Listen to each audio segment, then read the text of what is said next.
Kerala story വീണ്ടും നമ്മുടെ ചർച്ചകളിൽ ഇടം പിടിച്ചിരിക്കുകയാണ്.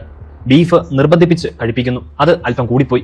ചില സിനിമകൾ റിലീസാകുമ്പോൾ അതിനെ ആവിഷ്കാര സ്വാതന്ത്ര്യമെന്ന് പറയുകയും ചില സിനിമകളെ വിമർശിക്കുകയും റിലീസ് തടഞ്ഞു വെക്കുകയും ചെയ്യുന്നത് വളരെ മോശമാണ്.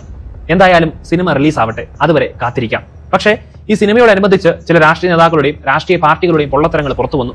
കഴിഞ്ഞ ദിവസം നമ്മുടെ വിദ്യാഭ്യാസ മന്ത്രി ഫേസ്ബുക്ക് പോസ്റ്റിൽ ഇങ്ങനെ എഴുതി: നിങ്ങൾ ചാണകം തിന്നുമ്പോൾ ഞങ്ങൾ കേരളത്തിൽ ഇഷ്ടമുള്ളവർ ബീഫും മട്ടനും ചിക്കനും ഒക്കെ കഴിക്കും. ശരിയാണ്, മലയാളികൾ ബീഫും ചിക്കനും മട്ടനും ഒക്കെ കഴിക്കും. പക്ഷേ പന്നിമാംസം കഴിക്കുന്നവരുമില്ലേ?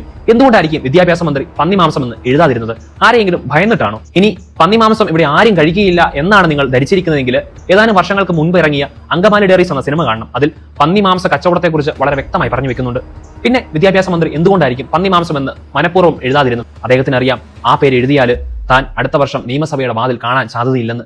അത്രയ്ക്കും ഭയക്കണം ഇവിടുത്തെ വോട്ട് ബാങ്കിന്. പക്ഷേ ഇവിടെയുള്ള ഹിന്ദുക്കളിൽ ചിലരെങ്കിലും കഴിക്കാത്ത ബീഫ് ഫെസ്റ്റ് നടത്തുമ്പോൾ അവരുടെ മതവികാരത്തെ അത് വ്രണപ്പെടുത്തുന്നില്ലേ? അത് ഒരു പ്രശ്നമേ ഇല്ല. കാരണം അവർക്കറിയാം, അവർ ഒന്നിച്ചു നിന്ന് ഒരു വോട്ട് ബാങ്കായി രൂപപ്പെടുകയില്ല. അതുതന്നെയാണ് ഹിന്ദുക്കളും ക്രിസ്ത്യാനികളും ഇവിടെ നേരിടുന്ന ഏറ്റവും വലിയ വെല്ലുവിളി. ഇനി തെരഞ്ഞെടുപ്പ് കാലമാണ്. കപ്പ വെന്തോന്നും പാത്രം കഴുകാനും അവർ നമ്മുടെ വീടുകളിലേക്ക് വരും. പക്ഷേ മനസ്സിലാക്കിയിരിക്കണം നമ്മളെ ഒറ്റുകൊടുക്കുന്നവരെ.